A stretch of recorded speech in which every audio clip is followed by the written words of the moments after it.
Of the Real Estate Marketing Dude podcast, and we are excited to have you guys all in on today. We're going to talk to somebody that I just met for the first time. Like every guest, we don't do any pre-interviews here. We just sort of go live and go raw. But from what I understand, I think I'm going to be talking to myself today, more or less. This guy is really good at personal branding, specifically on the digital side in the real estate space in a lot of these quote unquote stuffy businesses. And in short, what he does is he personalizes and humanizes the brand of different businesses in the sense of like dentists, attorneys, those bastards, and all those types of businesses. And he makes them look cool online. But folks, this is a giant game of attention. This is nothing more than this is what attraction is. It's a giant popularity contest, especially in real estate. So today we're going to go ahead and pick his brain. And without further ado, I want to go ahead and introduce our guest, Mr. Edwin Dearborn. What's up, dude? Hey, man. Hey, thanks for having me on your show. And I can just tell by your pace and your vibe that we're going to have a good time. Yeah. Why don't you go ahead and tell our listeners a little bit about yourself, and then we'll go ahead and get rolling on this. Okay. So I've been in marketing my whole life. My parents had several small businesses. So I grew up with an entrepreneurial family working in businesses. So I was back in the day in the 80s when marketing was yellow page ads and handing out flyers. Mm-hmm. And I was 19 years old, and we ran yellow page ads and some ads on the newspaper, and I handed out just a ton of flyers to local businesses. That was marketing. Yep. But we, as technology changed, so did I. Then I went to work for an advertising agency where I really got to hang out with some cool people that studied a lot. And while working in there, rubbing elbows with advertising guys, they turned me on to a lot of books, David Ogilvy and, Trout and David Trout and all these other guys, and I started going, wow, I really love this. Well, move forward to 2008, when Facebook, Twitter, YouTube were really come out, I saw that was going to be the future. And if I didn't dive deep into that, I knew that I was going to become a marketing dinosaur. So I went to work for a website company, a guy named Bill McIntosh in SoCal. He was crushing it. And I said, Bill, teach me everything you know. I'm going to do a deep dive. And again, got some books. Went to David Meerman Scott, got the New Rules of Marketing and PR. Read that several times. And I've just been kind of an autodidact, just teaching myself everything I can, watching Gary Vaynerchuk, reading his books. And what I found is that really there's a misconception of what branding is today. They think it's a logo and a pretty website, but that's actually not what branding is. That's what's sold as branding to real estate agents in particular, and to dentists. Your branding, your logo, your photo, we're gonna make you look like a celebrity. Yep. But you end up looking like everybody else. So where's the differentiator? Yep. Which is the essence of branding. 100%. When we do when we're doing these logos and branding, it's exactly right. We're like, I don't care what the hell your logo is. Like, if you want a logo, go on Fiverr, go ahead and pick off. You could get a logo done with a roof and a couple of keys next to it and your initials. Great. That's what you're looking for. Your logo is part of your brand. So I don't care what your logo is. I care what the hell it stands for. And I care about the story it tells and the image and the impact it makes. Right. Amen. So when, your logo, here's a question. Here's I'm curious on this. Here's our smell test for a logo. It's got to do three things. One, it's got to inflect personality. It's got to remind people what you do. And it's got to tell a story. Perfect. Yeah, I think that's fine. I think once you do that, so now you've got the website, you've got the logo. Believe me, I have consulted hundreds of businesses and entrepreneurs that have all the branding, quote unquote, done, but they don't have enough clients. Right. So you mastered branding supposedly, yet you don't have enough people appreciating and consuming your brand. So is the branding really done? My argument is no. If no one's consuming the brand, or not enough people are consuming the brand, is the exercise of branding really done? Yep. So what in reality is, and I came up with this in my book, Power Branding Secrets, is there's really a branding triangle. Your brand image, things like logo, website, your colors, your tagline, that's your brand image. Now we have the next part, which is your branded communications, your podcast, your email newsletter. That's really, to me, the unlock. Are you offering value and really standing out? Grant Cardone's got an okay logo, but it isn't because of the logo that I want to buy Grant Cardone. It's his content. Correct. That's making me buy into his brand.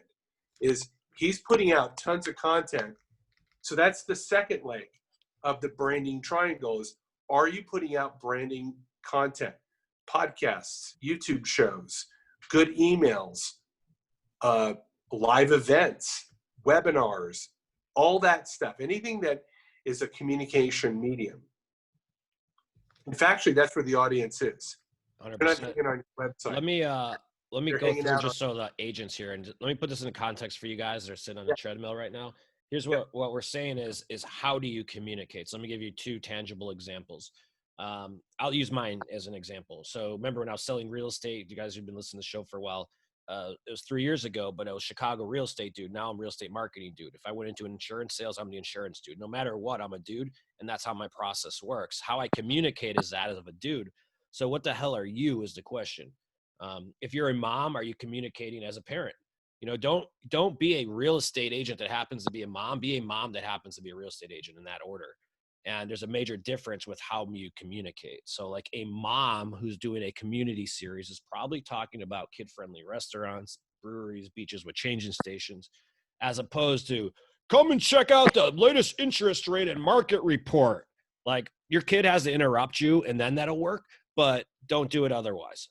Right. So it's like, people always, but they're in sales. They're in sales. That's the problem with real estate agents, because you guys are taught by all these damn ass gurus to go out and sell people a bunch of shit. And no one's taking that bait anymore. People are not wanting to be sold. They're wanting to be served through communication and content. And they will pick if they want to use you, not you pick if they will use you or not.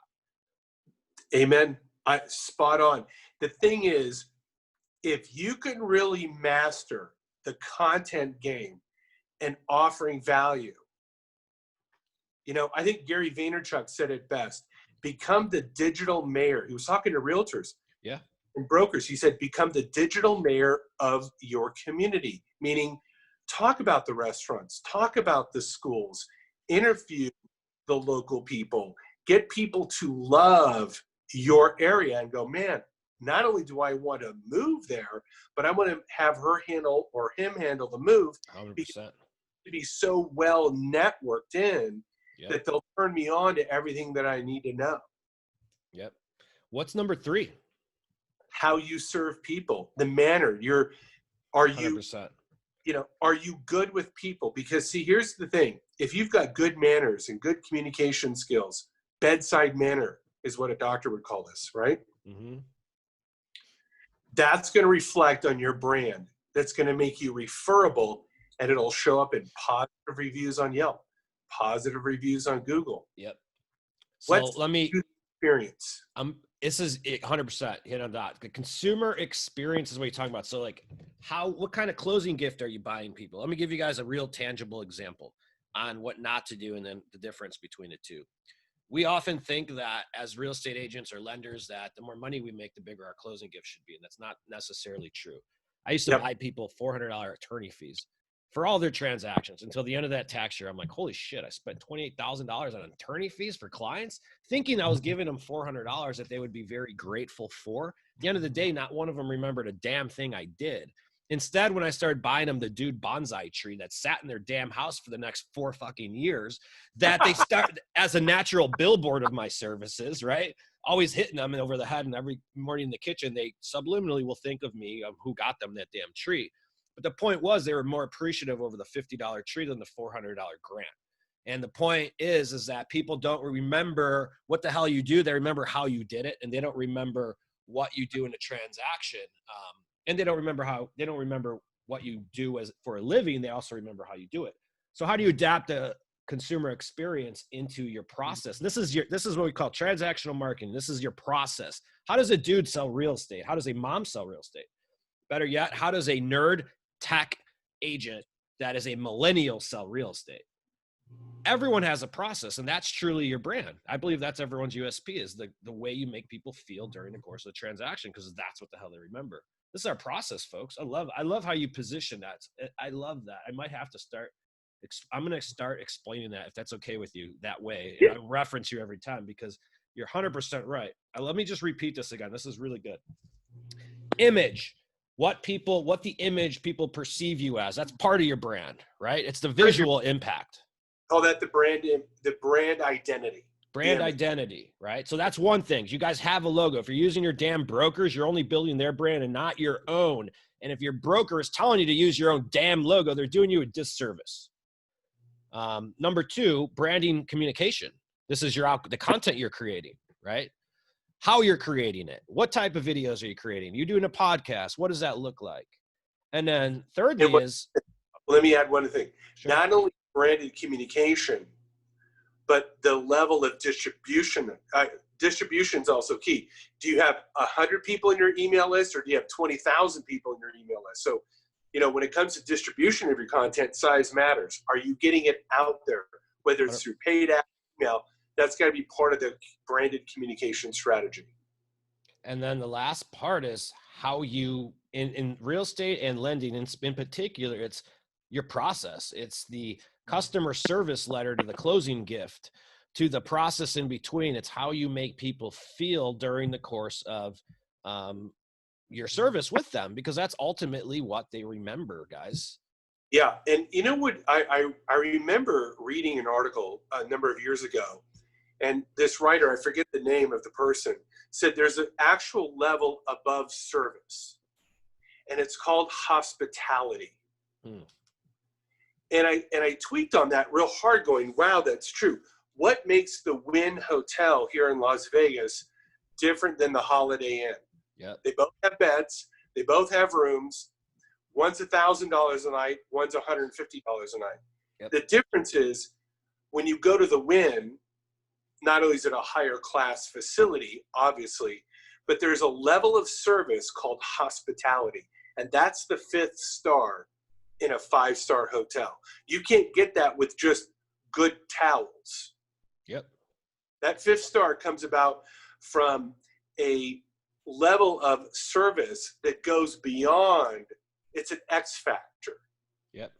And if you can bring hospitality into your user experience, that's the gold star.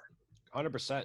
Right now in the industry, the big thing is commission compression, which is a real thing, because the truth is a lot of alternatives to buying or selling real estate are happening, whether it's an institutional type buyer like a Zillow, or an Open Door trying to take down single family homes as a hedge fund essentially, or it's a flat fee service, or you're doing it for sale by owner. There's a lot of alternatives, and people have choices today, you guys. And that's why you have to really differentiate yourself there, because think about it.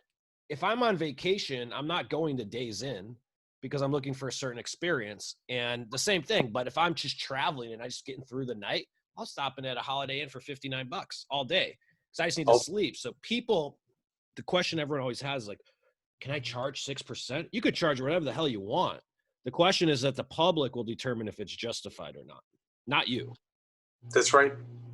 So don't overthink it. Give them a really good reason. And I'll see, this is what I've realized in branding. There's actually more money in charging more money. Yeah. That sounds crazy. I know that's, so the thing is, can you become that hospitality brand? Can you create such an experience that they want to work with an expert going, of course I'm going to pay you 6%. I've heard about you. I've worked with you. You are the cat's meow. So you earn it all because I'm totally down with everything that you bring to the table. If you bring more to the table, you can ask for more. So now let's reverse engineer the branding triangle. If a person really proactively builds the brand, understanding that branding triangle, going, okay, I'm going to go to this ideal position, this ideal brand, but I've got to build it. It isn't going to happen overnight. It's going to happen through consistency, reiteration, and constantly upping my own game. If you're committed to that, people are going to pick up that vibe. They're going to go, this guy's in it. He's into it. I can feel passion. I can see it in his content. And I see that all the time where I've been able to ask for more money. I tell people how much money I'm making from a marketing deal. They're like, dude, how did you get that much? Well, they've been in my email database for 5 years, and I've made a commitment to always bringing better content. And then finally somebody will say, dude, I've been reading emails for 3 years. You're the guy I want to work with. I'm at that point now. And I go, okay, well, here's my model. Here's what I charge. It's like, that's a little bit more than I expected. But I want know, you. Yeah, I know you're going to bring a level of ferocity and intelligence and IQ that it's very hard to find in anybody else. Because I sat back and went, okay, what do people really want? And I know that I've got to commit to that process of just over and over and over bring so much value that they're going to want to work with me. So here's the $1 million question. Can you build a brand without content creation? I think the only way, there's only one other way that you could do that. You can become a content curator and share like on a new, like what's that news, the Drudge Report. Yep.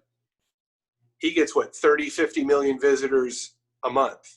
He doesn't write one article. It's all curated articles in one location. Interesting. So if you become really intelligent at curating real estate content, or let's say I'm here in Henderson, Nevada, I become the expert on everything Henderson. And my website is always publishing things about Henderson, and my little real estate ad is in the corner. Yep. And I'm known as the king of Henderson because I'm good at gathering everything. But then I've also got to be really good at not only being— That'd still be content creation, though. You would have to create content. Or curate, meaning I collect. Oh, that's true. Yeah. I collect it and package it. Got it. Then distribute it.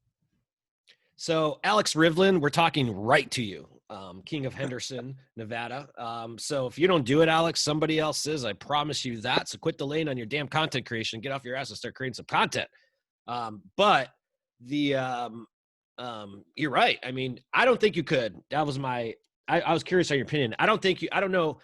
The biggest thing right now is like in real estate is that we are surrounded by content, but nobody thinks about it. And they're like, oh, that's not marketing. Because I think we've gone such down the salesman path. And that's just the mindset with the majority. It's hard for them to look at this content creation attraction model to a bunch of salespeople, right? Just to be honest. It's like taking a car salesperson and telling them, hey, you can't sell. But then CarMax came out. And what happened? If you guys aren't familiar with the CarMax model, they went 100% in customer service, got rid of sales. And that's why they're the number one used car dealer in the country still, you know? Yeah, user experience. Yeah, user experience. They stopped selling because what happened with people? People hated the fact of having like the used car salesman, hence the term. So what they did is they trained their salespeople, right, in a service and letting them come up with their own answers through Kelly's Blue Book. That's why they have a laptop on every desk when you go into a CarMax. It's a really fun experience. I sold my car there, and I would never sell anywhere else because it wasn't the used car salesman type thing. It's no differently in our business, you guys. Like, look at your experience, look at everything we're talking about. But how do you let people know about it if you don't have consistent content creation? Because it's a busy, busy world. Like, people think, here's the thing. Let me ask you, I'd love to get your answer on this. Agents believe, and please explain the algorithm to people on just social and why consistency is so important. Because people believe, a lot of people won't push send on a video because like, oh my God, I'm going to look so stupid. But little do they know, only about 20% of people will see their post, if that, without ad spend or anything else. So can you walk us through a little bit about that and why consistency is important, and the algorithm as well, how it works? Okay, so let me just take the algorithm point first. Organically, 3% of your list will see a post. 3. Yeah, it's down to about 3 now. Wow. So I've got 5,000 followers. Yeah, about 80 people will see it that day. Well, either they weren't on social media that day or that hour, or Facebook just squashed it because everybody's trying to push content. So this is what I tell people: you want to grab their email address. Email is still gold.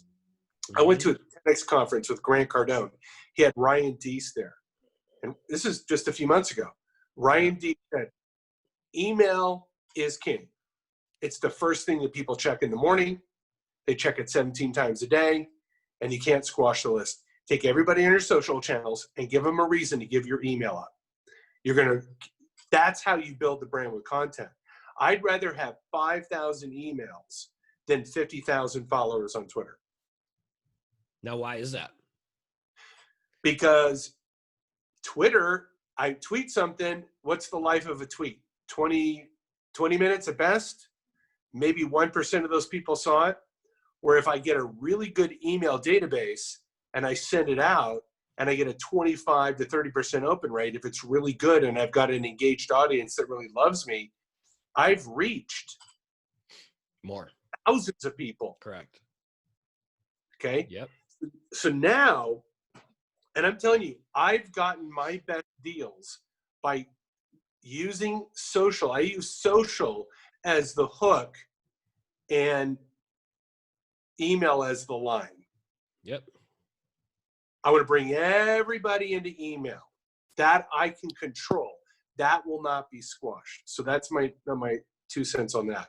So it's data collection, you guys. Think about when we build, the way our system works, and we build somebody on board, we onboard, and part of the process is we build their database or their lists of their sphere of influence, and then we segment and organize them. But what's crazy to me is that, like, you guys have to be, we call this database discipline. Like, when you start creating a lot of content, you're just going to become more popular, which means you're going to have more conversations. And when you have more conversations, you have to discipline yourself to get that email address, because in real estate, it's not typically through an opt-in when you're talking about SOI and referral. It's usually like belly to belly. Hey, dude, I got your email address. Or you get an email from your fraternity brother and you're like, fuck, do I have his contact info? Am I farming him with my emails? Because every single person lives somewhere, you guys. It's not a matter of when or if they're going to move, it's when. And those numbers say 5 to 7 years across the United States. 10 to 15% of your market and your 10 to 15% of people that see your content move this year. Most of them don't know it yet. Half of them are going to get divorced. They're going to have kids, whatever. But 100% of the people who see your content have referral for you. Now, this leads into your next thing. Why is consistency important? You just said the key number, every 5 to 7 years. If I've been getting your content between those 5 to 7 years, who's probably going to be at top of mind when they're ready to pull the trigger? Correct. So you said a matter of not if, but when. Yep. If I'm consistently in your inbox for 5 to 7 years going real estate, content value, here's how to sell, here's how to buy, and I'm just in your inbox all the time, and you go, you know what? I think I'm ready to sell or buy. Yep. Who do you think is going to be the guy that's going to be at top of mind? 100%. And that's, folks, that's just email. We're talking about like layering it. My number one list, believe it or not, for real estate referrals was direct mail. You know why? Because I had 100% receivership rate and they physically engaged with it. You can't do that with any other form of marketing. So the fact that they pick it up, throw it in the damn trash, they still took mental acknowledgement of my existence, which is the same reason why Bed Bath & Beyond sends you guys a damn 20% off coupons. No one brings that shit to the store either. They scan the email for the same damn coupon. But it's another channel to stay on top of mind. It's another way to be everywhere all the time, and people give in to the one they see the most, especially in real estate. 72% people close with the first agent they meet with. Your chances of being the first agent they meet with create intensely when you're everywhere all the time. It's simple. Don't overthink this shit. This is not sales anymore. I don't believe you're in sales anymore. You're not. You're not in sales. Get it out of your heads. Yeah. I think what you are is you have to become a blend of educator, inspirational individual. You have to become someone that's a connector to resources. If you work with me, I'm going to show you I'm going to solve this problem in home insurance and get you the right mortgage and show you what schools. Like, I'm connected. Correct. And you're going to tap into my network and my power. Yep. And my knowledge. Because when you refer somebody, how do we do it? I know a guy. Correct. I know a gal. You want to be that guy that they know. I know a guy. I'll hook you up. Yep. And if you become the guy that everybody wants to know or everybody wants to refer to, it's like, oh, no worries. Edwin, I know a guy. Yep. How do you become that guy that is in that phrase, I know a guy? You're going to have to build a reputation. Content builds reputation. Yep. It's all it says, folks. Take the concept of direct mail farming that so many of you know that have fallen by the wayside and just apply it to content creation, with the receiving audience being the people that are on your damn Facebook friends list. The people you already know is where the majority of our business already comes from. So the question you should be asking yourself is if you're one, creating content, and then two, if you're not creating content, or if you are you putting it in front of the wrong audience? So, this is the same process in virtually any business. It doesn't matter if you're in real estate, it doesn't matter if you're in mortgage or dentists. I'm sure you're doing similar things in there. It's just content creation to your most ideal audience consistently over time is how you build a brand, period. Amen. I tell you when the aha moment hit for me about video and social. A friend of mine and this was back in maybe 2013, 2014, something like that, right when video and social was kind of coming together. Yep. So we did this video. I mean, we did it in his front yard, scripted it out on a couple pieces of paper. He shot it, edited it. I mean, this was not a this wasn't a fancy video by any means. Flip phone days. Almost. It was, I think, one step above flip phone, right? It was like a Canon, it was one of the little Canons, right? So we put it together. I put it out on Facebook. And about 2 days later, I get this direct message on Facebook Messenger when that just came out. And he said, can you deliver that video marketing service you talked about in Denmark? I'm like, yeah, I guess. I don't, but I don't speak Danish. He's like, oh, no, you don't have to worry. Everybody in Denmark speaks English. I'm like, really? Yeah. Now, this is all happening through direct Facebook Messenger, going back and forth. I don't speak Danish.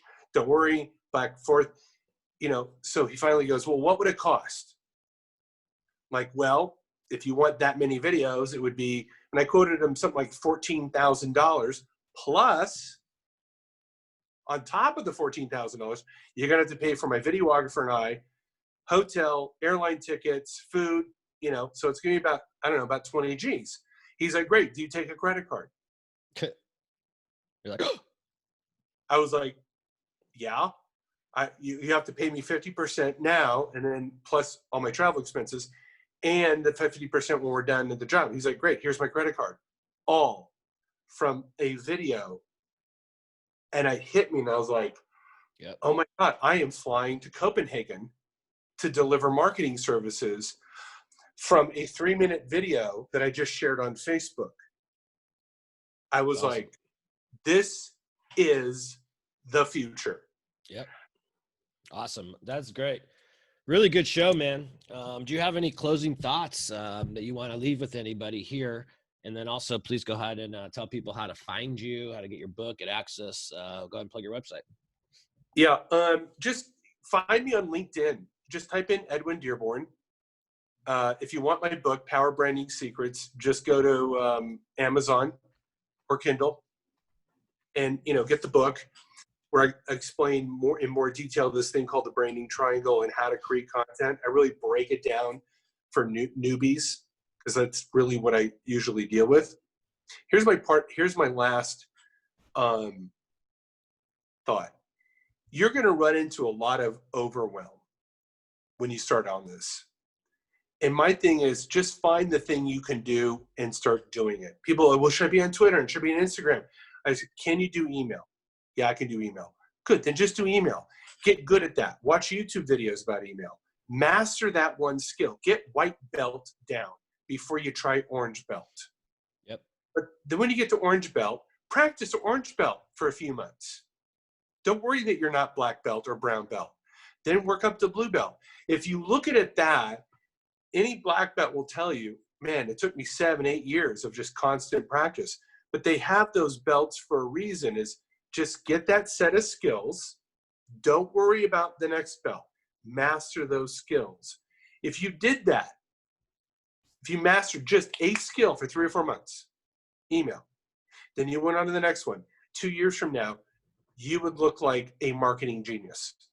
Yeah, I agree. Awesome, dude. Go ahead. You make sure, what's your website, or you want to go to LinkedIn to find you? Yeah, just go to LinkedIn. That's the best way to connect with me. Cool. And notice that, guy, he's not going to try to sell you his stuff because he knows how to attract you instead by offering value. That's what he's really doing here. But I am not scared to sell you my stuff because I'm very confident in what I do for a living. So if you're stuck figuring out what to create content on, you don't know what to do, or you don't even know who the hell you are, that's exactly what we do. We'll help you edit, script, and distribute your video content by creating a video strategy that you're actually excited about, because we don't go to step 2 until that happens step 1. So really appreciate you guys listening to another episode of the Real Estate Marketing Dude podcast. Thanks for following us and leaving nice reviews. Follow us on Instagram. Definitely subscribe to our YouTube channel and connect with me on Facebook. Appreciate you guys listening each and every week. And we will see you next week. I appreciate you guys. Have a good one. Bye-bye. Bye.